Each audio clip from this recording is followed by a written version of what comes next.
สบายดีตอนเช้าสบายดีพี่น้องทุกคนสิออกไปนอกอีกละสิไปเลาะอีกละจาก2-3 ชั่วโมงก็สิกลับไปเลาะน้ำกันเนาะสิไปเลาะใจกันยังโมโหอยู่เพื่อนกันอยู่ห้องซื่อๆเนาะอ่ะบรรยากาศก็ดีมันนี่นะแดดดีสิออกไปนอกลองเบิ่งไปน้ำกันเนาะไปทางใดก็สิไปเจอกันอยู่พุ่น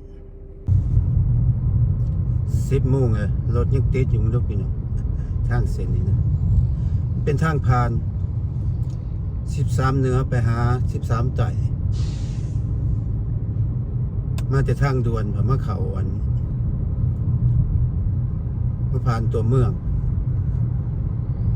แต่นี่ไปหา13ใต้มันก็ติดจังสี่เลยรถไม่ใช่รถใหญ่ๆรถมาแต่ทางเหนือรถมาแต่ทางใต้ก็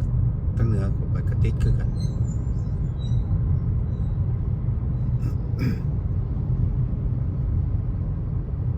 ทางผ่านตัวเมืองมันมีทางด่วนลัดใส่กันเลยมีทางด่วนลัดใส่กันเลยมันก็บ่ติดรถนะถนนตัวนี้มันก็เป็นถนน450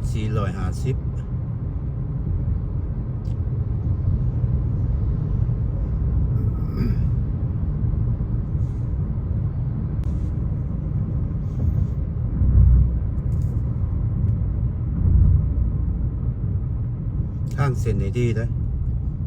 ก็จะปูดินซีเมนต์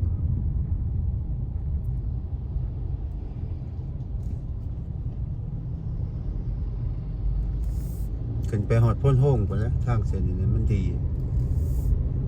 กายพ้นห้องไปเลยก็บ่ปานใดจะพ้นห้องไปหาเมืองเฟื่องเป็นคุ้มเป็นยังตอนนี้ไปรักหา12ไปพ้นห้องแบบนี้แหละทางไปพ้นห้องก็ได้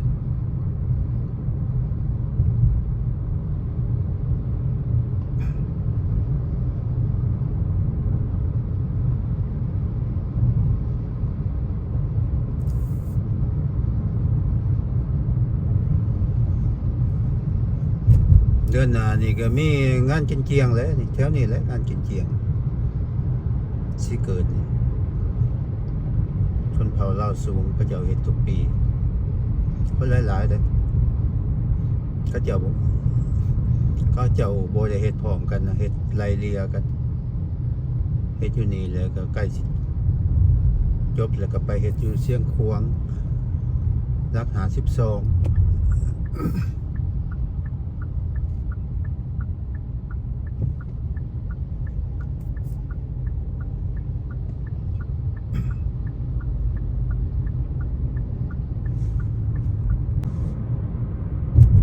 ทางเส้นนี้ไปซื้อเลยก็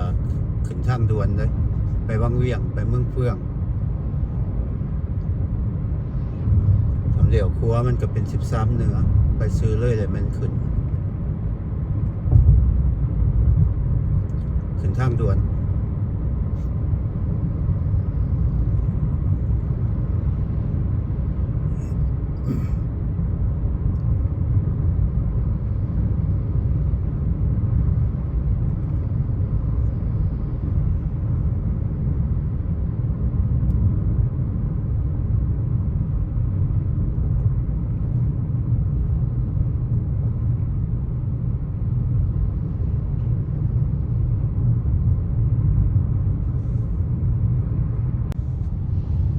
เลยใกล้สิขึ้นทางด่วนเลยพี่น้องไปซื้อเลยขึ้นทางด่วน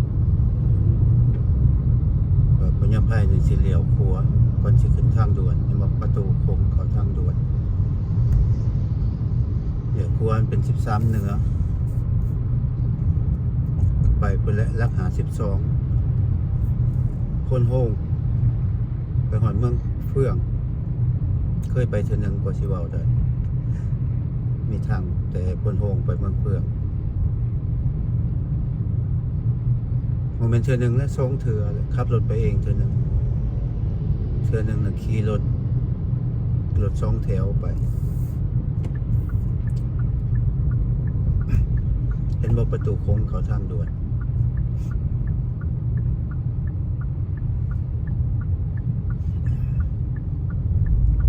เคอยู่ทางด่วนทางดีรถบ่เที่ยวหลายรถใหญ่ๆนี่ไปเที่ยวหลายๆคือทางธรรมดาเฮานี่ก็สิมุนเบิดแล้วแหละอันนี้จะรถส่วนหลายก็รถธรรมดารถหน่อยรถส่วนตัวไปเที่ยวแล้วก็มันก็บ่หลายคนมันก็บ่ได้สู่ไปเล่นไปเที่ยวหลายเขาก็ไปหอดเมืองเฟื่องไปหอดวังเวียงทางด่วน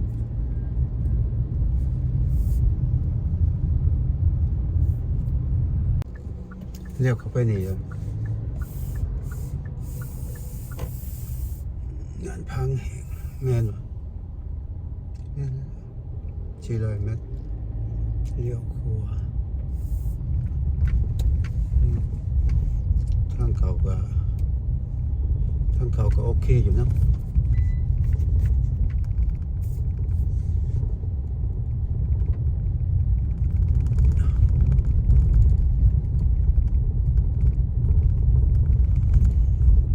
ก็จะว่าไม่มีเฮือนจัดสรรอยู่นี่อยากมาเบิ่ง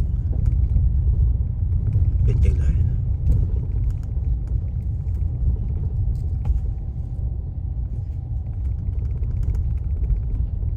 ตัวนี้ปะ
สบายดี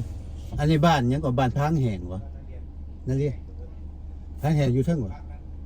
โอ้อยู่ภาคเบื้องนั่นที่ว่าเขาเจ้ามีเฮือนนั่นพวกเฮือนใหม่หั่นไดเขาจะพวกเฮือนจัดสรรหั่นนะจะอะไรเขาเจ้าปลูกเฮือนเขาเจ้าปลูกแล้วหั่นนะเฮือนที่ว่าเขาเจ้าคือว่าอยู่บ้านนั่นว่าพาแห่งบ่ข่อยเขียนใช่ว่าพังแห่งบางนั่นเนาะแผนที่เนี่ยบอกมาทั้งนี้ โอเคอันนี้นะนั่นโอ้วัดพาข้างเมืองนั่นโอเคขอบใจ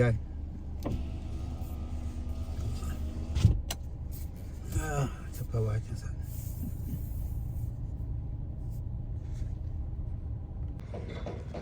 มาแหวะเปิงเพื่อนก็จะปลูกใหม่พี่น้องเพื่อนจัดสรรมันแมนตัวนี้บ่จะยังหมดแล้วเนาะยังเป็นหางอยู่คือสิแมนตัวนี้เลยเนาะ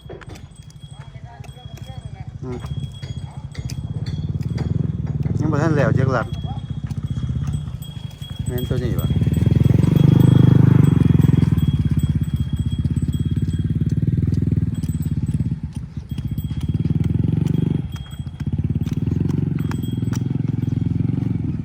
พ่นแหงบ่อันนี้บ่เฮือนจัดสรรเดี๋ยวอันพังแหงบ้านพังแหงตัวนี้วะแม่นเลยเนาะมัน3 ห้องนอนแม่นบ่3 ห้องนอน2 ห้องน้ำเอา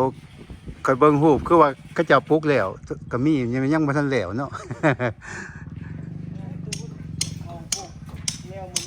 ทั้งในพุ่นวะเบิ่งไปเบิ่งซะ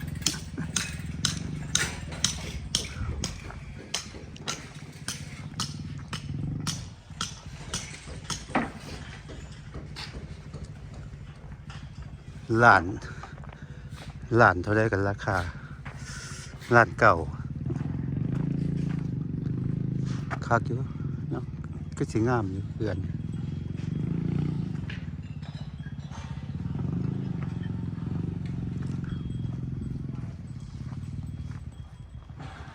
บางหลังมันแหลวนี่บ่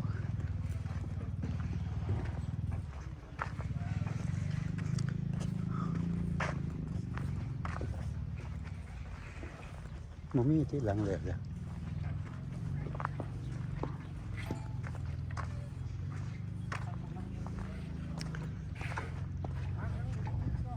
บ้านพางแหง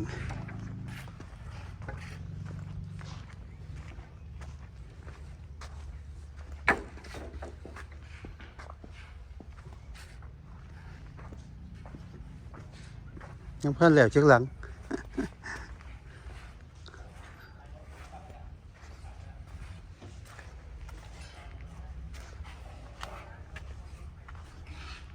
แล้วคือซีเมนต์เนาะ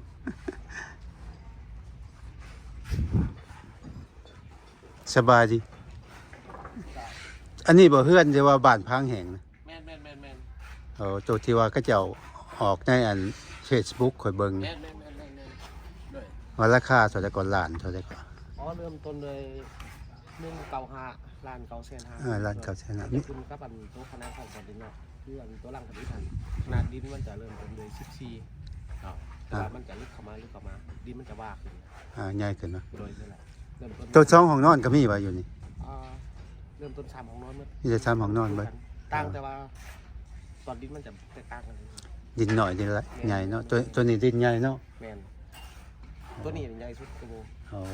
เริ่มต้นนี้หลังแต่ว่าตัวนี้หันสิฮอด2ล้านเพิ่นว่าประมาณ2ล้านเข้า2ล้านกับ2ล้านปลายนิดนึงแต่ว่าของพวกเขามันจะมีโปรโมชั่นเนี่ยคือประมาณว่าเราจับต้องก่อนเดือน12เลยเนาะมันจะมีพวกชุดเฟอร์นิเจอร์แอร์ซีมอยบอกอย่างเครื่องใช้ไฟฟ้าแบบเขามาสามารถอยู่ได้เลย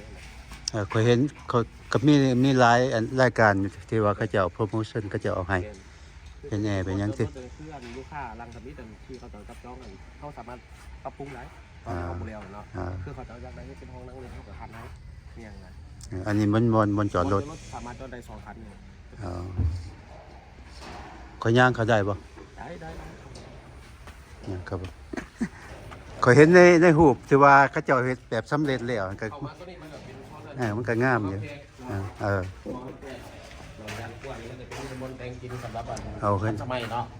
นั่งกินข้าวแต่บางครัวนอกครัวล้าวเขาก็สามารถต่อเติมยูโนได้พอหมูให้เขากับอะไรเงี้ยตัวนี้กับห้องนอนธรรมดาห้องตัวนี้ห้องนอนคือห้องนอนเลยมันจะมีห้องน้ำไหนติดโตเลยตัวนี้ตัวนี้ห้องนอนใหญ่นี่ห้องนอนกว้างเท่าไรนี่3 เมตรวะ3 เมตร3 เมตรกว้าง3 เมตรบ่แม่น3 เมตรคือ3 เมตรตัวนี้ก็สำคัญบ่ตัวนี้ก็สำคัญแต่ว่าห้องนอนใหญ่นี่4 เมตร4 เมตรคูณ3 เมตรห้องนอนใหญ่ตัวนี้ห้องน้ำร่วมบ่ตัวนี้แม่นห้องอันนั้นห้องน้ำสำหรับห้องนอนใหญ่ตัวนี้ห้องนอนใหญ่เคยอยู่เนาะ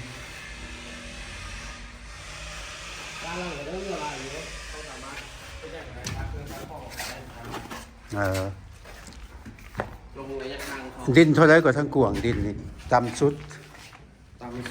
ขนาดของตอนนี้เหรอตอนดินเหนือดิน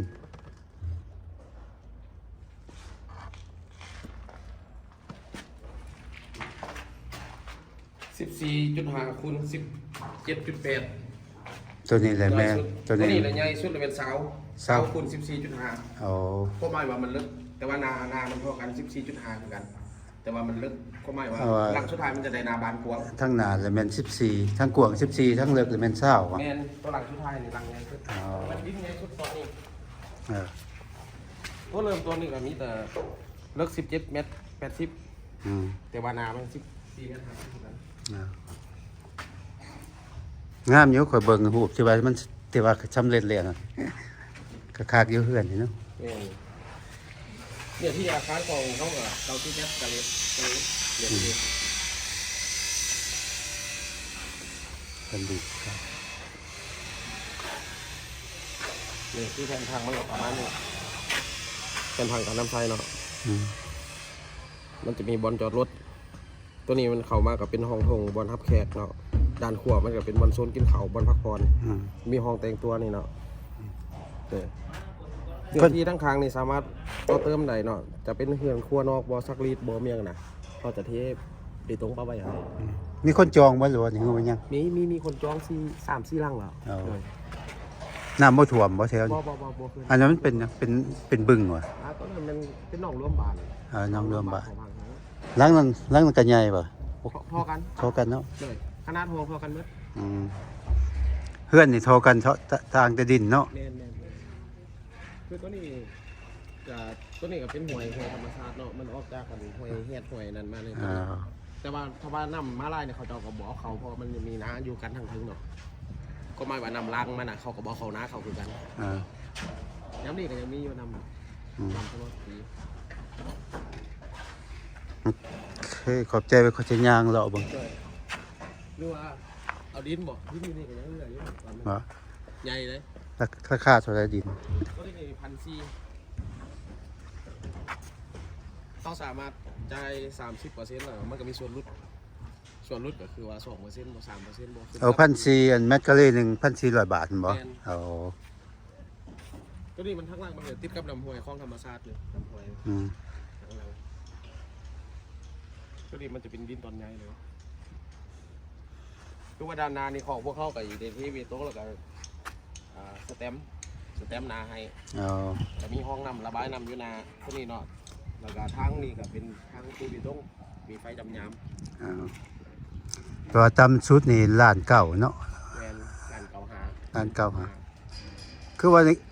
เขาเจ้ารุดให้หา10,000วะแม่นวะ แมนแต่ว่าช่วงก่อนปีใหม่ก่อนปีใหม่บางเทื่อมันก็ขึ้นกับลูกค้าจ่าย50จ่าย 80% บ่มันจะมีส่วนลดตึมหรือว่าลูกค้าบ่เอาของแจกของแถมบ่ไหลรุดเป็นจำนวนเงินบ่ก็ได้เอาแบบนั้นก็ได้แล้วตัวนี้ไฟฟ้าน้ำประปามีครบเซตอยู่แล้วเนาะเฮาสามารถเข้ามาอยู่ได้เลยแล้วตัวนี้เข้ามาอย่างนั้นมีน้ำประปาครบเซตเลยน้ำประปาถ้าว่าหลังนี้หลังสุดท้ายเนี่ยมันจะได้ของแถมน้ำบาดาลให้อีกเฉพาะหลังนี้หลังใหญ่สุดนี่เนาะมันจะมีน้ำบาดาลให้อีกของแถมขอยจะเงินนั่นขอย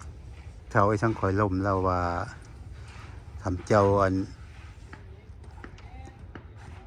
เอายืมเงินนำบริษัทในจ่ายปีเดียวแล้วว่าแม่นบ่ทำเฮาไปธนาคารเนี่ยเฮาอยากได้รายปีก็ได้แม่นปีเดียวมันนะสมมติว่าเฮาจ่ายตัวนี้เนาะเฮาจ่ายเป็นก่อนปึ๊บหลังจากนั้นเฮาก็เอาตัวนี้มันจะมีสิทธิ์เบอร์มอบสิทธิ์ในการนำใช้เนาะขายคือเบอร์อนุญาตการปลูกสร้างนั่นแหละเนาะเดี๋ยวออกซื้อเจ้าเลยเป็นทั้งที่ดินทั้งตัวอาคารบ่มาครบเซตเราสามารถไปตึงธนาคารไปได้ก็ได้บ่ไม่นะเขาตีราคาตามราคาของอาคารมูลค่าการก่อสร้างมันจะรวมอยู่ทั้งหมดเลยดินเนี่ยขอบท้องแล้วเนาะแม่นดินขอบท้องตอนแรกนี่ก็ทานครบเซตเลยลูกค้าเข้ามาปุ๊บบุมียังนี่แต่ถาม2%นำกันเลยกันแล้วจ่าย50บ่จ่าย80บ่จ่ายเท่าใดเขาเอาส่วนลดบ่หรือว่าเอาของแจกของพ่อแถมบ่มันก็มีหลายช่องทางอยู่บางเทื่อลูกค้าบ่ฮอด50เอา45บ่48บ่บางเทื่อก็ความเป็นไปได้ก็สูงแม่นกับจำนวนลูกค้าแล้วเฮาดาวไลฟ์มันได้ค่าจ่ายแห้งหน่อยลงค่าจ่ายแห้งหน่อยลงเฮาพรมันก็พรมันก็บ่ได้อันนั้นเลยบ่ได้จ่ายหลายมีดอกเบี้ยเด้แม่นเขาก็บ่ได้กำหนดว่าเดือนนี้จะต้องได้จ่าย10,000บ่ 5,000บ่ขึ้นกับลูกค้ามีเงินหลายก็จ่ายหลายเงินน้อยก็จ่ายน้อยหรือว่าลูกค้าเงินหลาย 20,000ก็จ่าย20,000เดือนนี้ 5,000ก็จ่าย 5,000ก่อนมันบ่ได้ขายคือคิดตายตัวน่ะขายคือกับพวกไฟแนนซ์ธนาคารมันต้องตายตัวแต่ของพวกเฮานี่มันมีดอกเบี้ยอันนี้ปีนึงบ่มีดอกเบี้ยเนาะปีนึงมีดอกเบี้ยแต่ว่าเลยไปดำเดือน2เดือนบ่หรือว่าจะได้สามารถล้มกันได้มันก็มีงานกันไปดำเล็กน้อยมันเลยเห็นใจทั้ง2ฝากแหละทั้งลูกค้าและทั้งเจ้าของกิจการเนี่ยโอเคบ่ได้ไกลทางใหญ่ปานใดเนาะแม่นเรายืนเบิ่งนี่ก็ยังเห็นทางใหญ่มันมีแผนการสิปูอันนั้นบ่แม่นตัวนี้ปูพอเบียร์ทุกออมมาถึงตัวนี้ทางเข้ามาเด้ทางเข้ามาเข้าทางนั้นเลยอะไรเข้าได้2ทางน่ะมาเบิ่งเลยก็ได้เบิ่งจังว่าเพิ่นสิปูอันนั้นบ่ปูแม่นออมครอบครัวกันของเฮานี่แหละแต่ตัวนั้นของเฮาแต่มีก็โลแล้วก็ลงกันขึ้นโคตรแล้วก็เฮ็ดห้องน้ำให้ตัวนั้น บุยไฟ ดินตัวนั้นก็ขึ้นกับบริษัทพวกเจ้าอ่ะ แมน คือกันเนาะ แมนเพราะนั่นก็เลือก3 ก้อนเนี่ย เออ ตัวนี้กับตัวนึงมันกับอีปิดมันล่ะ พันปลายคือกันเนาะ จริงๆมันค่อนข้างโอเคอยู่พอมันคิดกับทางไหนมันก็สะดวกสบายห้องหม้อเมืองกับอยู่ข้างนี่ อืม ห้องหม้อเมืองตลาดเมืองหรือว่าอีกไปตลาดออกซีบ่ด้วยขึ้นทางด่วนบ่นี่มันเป็นไกลๆกันเนี่ย ตัวนี้คือโบใหญ่เฮือดตัวนี้ อ๋อตัวนี้มันของลูกค้า อ๋อ ที่เขาจะเอาซื้อดินมาก่อน เขาจะซื้อดินเลยว่า แมน เขาจะจ้างคนมาปลูกต่างหากว่า แมน โอ้เขาจะก็ไม่บุได้อยู่ได้บวงข้อกันบันจะสั่งของลูกค้า มันหน่อยกว่าตัวนั้นเนาะธรรมดามันจักแมตรกว่าทางกวาง10เขื่อนนี่ คือนั้นเหรอต้องกวาง11 11ก็ทางเลิก11คูณ 12กะเรียน12คิดหาคน12 อ๋อ เนี่ยมันถึงกับตัวนี้12 เมตรเลิกเข้าไป11 เมตร 50 เอาทางกวาง12ทางเลิก แม่น 11ครับก็เคยมันกวาง เนื้ เด้ อที่90ปลายเมตรทะเลเลยที่พอใส่ได้ กวาง คือลูกค้าเขามาปุ๊บถามว่าอยากได้2 ห้องนอนเดี๋ยวห้องนอนตัวนี้รู้เอาเข้าไปแดดเขาก็สามารถเอาให้ใจเป็นห้องนอนใหญ่ตัวนี้ได้ 3 ห้องนอนแล้วพอดีเพื่อ แมน พี่เพื่อน้องมาเนาะ มีเพียงนอกเพื่อนั่นเพื่อนี่เพื่อมูเพื่อคู่ อ่า มายอกมายามมันก็สบาย อืมคอยหันทำคอยซื้อก็ต้องได้ซื้อผู้อื่นนะคอยบ่ได้อยู่ลาวคอยคนสันสาดอื่นจะมาปัญหาจังซี่ล่ะ ปัญหากับ แมนมันต้องได้ที่สันสาดแล้วแหละเป็นสิกไก่เราปืนมาเอาซื้อปืนเป็นไหนหรือเป็นยังไง อืม ลักๆขอแต่มันมีสมุนไพรมีอันนั้นแหละประกอบเอกสารใบเสียใบผัวพันเสียญาติท่าน อืม กรณีเขาเจ็บไข้ได้ป่วยเป็นอย่างบ้าบอมอภัยผู้ใดมันก็ต้องมีเม็ดเล็ก ธนาคารนี่เขาเจ้าให้จักปีแต่ทำเฮายืมนี่ฮอด10 ปีก็มีวะ มี อ๋อ10 ปี แต่มันขึ้นกับบางธนาคารคือธนาคารอินโดไซนา อืม มันจะค่อนข้างดีเพราะมันบุยลูกค้าหลาย อ๋อ แต่ว่าความมั่นใจนี่ก็ต้องเป็นธนาคารการค้าความมั่นใจความหมายว่าเซฟตี้ ดอกเบี้ยเขาเจ้าเท่าใดอยู่ลาวเขาเจ้าเอาเท่าใด อยู่ในใจน้ำข้าวเจ้าเด้อตอนนี้ ต้องถามเนาะ ได้ แต่ละธนาคารมันก็บ่คือกัน มันขึ้นกับประเภทอันวงเงินเท่ากูนะ 500 ล้านขึ้นไปมันก็เป็นวงหนึงแต่เจ้าเฮ็ดธุรกิจยังมันก็ขึ้นกับประเภทธุรกิจของเจ้าค้าขายบ่อสังหาบ่ นะลงทุนอย่างอื่นบ่พวกเงินบ่มันก็มีรายเงินไขเด้คือพวกเงินเขาเจ้าก็ไล่ดอกเบี้ยต่ำให้อยู่แล้ว 10 ปีนี่สูงสุดบ่อยู่ลาวที่ซื้อเฮือนนี่คือว่าดนกว่าก็มี เงินว่ะ ดนกว่าก็มีบ่ แต่ว่าผ่านมากกว่า10 ปีประมาณ10 ปี 10 ปีเนาะ ที่พร ก็อยู่มีกาวันก็อยู่นี่15 ปี20 ปี 30 ปีเดี๋ยวนี้เขาสิว่าสิมีฮอด40 ปี กูราซื้อก็ได้พรเลยมันบอก 40 ปีนั่นส่วนหลายก็30 ปีแหละคนมันจ่ายบ่ได้มันแพงเฮือนนะเฮือนอยู่พุ่นมัน ค่อนข้างสูงเลยเนาะนายเป็นเรียนเนาะ เฮือนซ้ำนี่มันคือเมืองข่อยอยู่มัน4-6 แสนพุ่นดอลลาร์พุ่นได้มันบ่ได้นั่นเลย โอ้มาซื้อเงินอยู่บ้านเฮาได้4-5 ลัง เอาเลย แต่ว่าคนมันบ่มีเงินมันเขาบ่จ่ายเบิดมันบ่มีเงินจ่ายมีแต่ไปดาวเอาดาว 10% 20% จังซี่นะแล้วก็จ่ายไปว่าคนมันมีเวียกมีงานเฮ็ดอยู่พุ่นนะถ้าเฮาบ่มีเวียกมีงานเขาก็บ่ให้คือเก่าเฮาไปยืมเงินก็ได้มันต้องมีเวียกรายได้เท่าใด ต้องมีความเรียกเป็นนักเป็นแรงแต่ว่าอยู่ลาวนี่เขาเจ้าก็ต้องการจังซั่นติก็ต้องมีเวียก แม่นต้องมีเรียกประจำบ่ก็มีคนค้ำประกันคนที่ยังยืนมีตัวตนอยู่ในสังกัดนะเจ้าเฮ็ดเวียกหมู่เจ้าเฮ็ดเวียกนำรัฐบ่ผู้นั้นมาค้ำประกันก็ได้เราผู้ใดผู้นึงเนาะมีตัวตนอยู่ในองค์กรใดองค์กรนึงแล้วก็มีเงินไข ใจ จะมาขี่รถเตะๆไปแล้วมาดาวสิบ่มีที่มาที่ไปก็ ธรรม ยากคือได ก็ยากนั่นแหละ ดาวบ่ทันนี่จะได้ไล่กันขึ้นเลยโอ้ยาก ยากแล้วบ่ มันสิเสียใจทั้งลูกค้าและทั้งนี่ได้มันเสียเวลากัน เสานี่มันหนาเท่าใด15 56 มุ่งนี่เอามุ่งหยังมุ่ง 4 แพ็คตัวเตียงราคาของ SCG เลยของ มันเป็นอันแบบอลูมิเนียมบ่มันเป็นแบบ เอา ไหน ปะไข่เคลื่อน คือดินแบบนี้วะ เนี่ย4 แพ็คคือจะนั่นเลย เอาโอ้ยนะ ที่มันหน้าๆนะหน้าใหญ่ๆนะมันโมเป็นดิสคอ4 แพ็ค อืม ตัวนี้มันจะ5 สำนักเลยดีตัวนี้ กลุ่มดนบ่ โอ้45 ปี เอา ต่ำสุดกระเบื้องของเขาเลยมีแต่20 ปีกระเบื้อง4 แพ็ค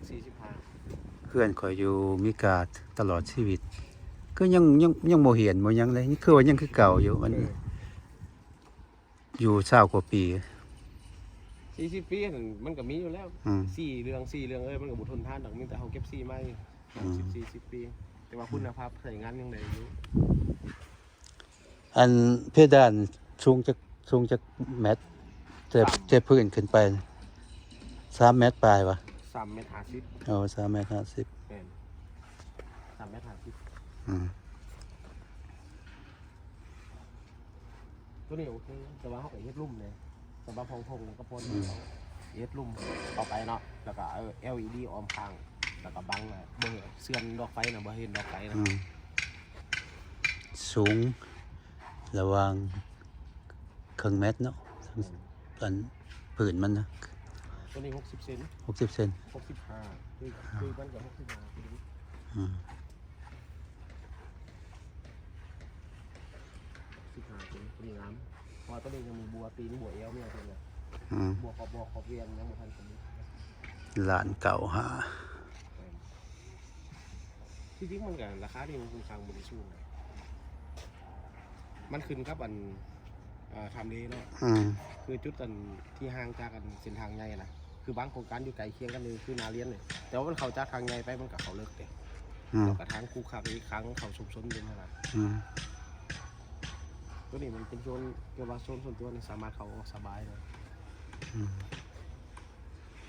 โอเคขอบใจเด้อมันก็จะยังถ่าย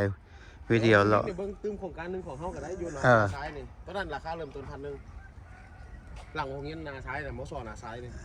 ลงไปอีกวะ แมน มัน กายห้องหม้อแล้วก็มันจะมีโรงเรียนมอสอนาซ้ายเราเมื่อสายท้องน่ะจากหลังน่ะแต่ตัวนั้นมันจะลึกจากทางใหญ่ขึ้นไปนิดนึงไกลกว่านี้ อืม มัน ทาง ขึ้นกับระยะทางนั่นแหละ ทางเขาสบาย ส ใหญ่ บายเขาจะเอาเกตไปแล้ว อ๋อ เขาจะเอาอีกตัดออกไปทางคูนหน่อยเดี๋ยวเขาก็อีกที แต่นี่ไปมันไกลปานใด ลูกนี้ไป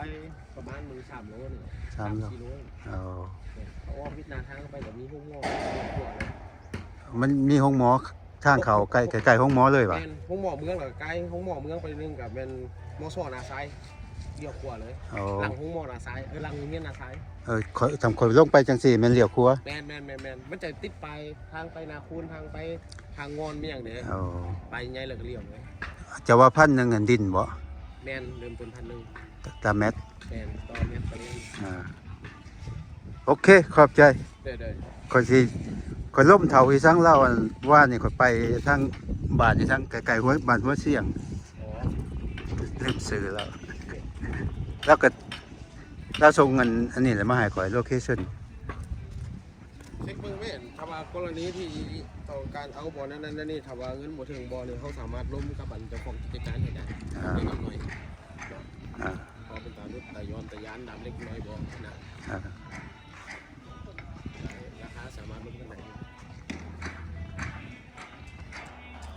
โอเคขอบใจเด้อจะซื้อหยังก่อน ชื่อคำฮัก คำหักอ๋อ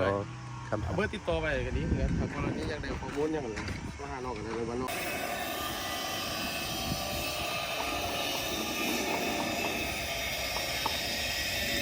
เพื่อนพร้อมดิน100%ล้างมือขึ้นโหลดว่าซั่นมีน้ำประปามีอันไฟฟ้ามันกับโบไกลทางใหญ่เลยทาง13เหนืออันมันอยู่อันบ้านพังแหงราคาต่ำสุดล้านเก่า50,000 บาท แต่ว่าขึ้นมาแถวนี่มันก็ดินกว้างขึ้นมันก็แพงน้ำดินนี่ทำเฮือนนี่ก็ใหญ่ซ้ำกันแต่ว่าแพงน้ำแต่ดินเฮือนอยู่นี่มีแต่3 ห้องนอน 2 ห้องน้ำนี่บอนจอดรถพร้อม จอดรถได้2 คันอันนี้บอลมันเรายืนบอลจอดรถ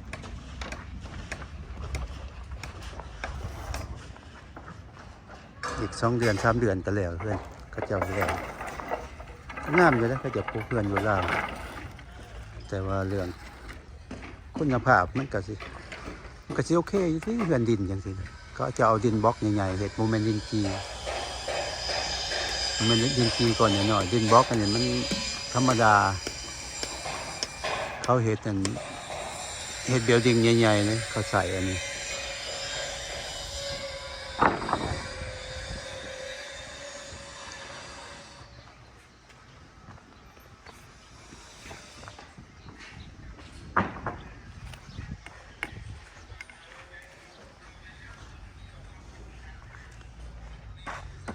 นี่หลังนี่ก็คือกันแต่ว่าหลังนี่สิหลังนี่ต่ำสุดว่าราคามันดินมันบ่กว้างก็มีเรื่องเฮือนใหญ่ๆซ้ำกัน3 ห้องนอน2 ห้องน้ำ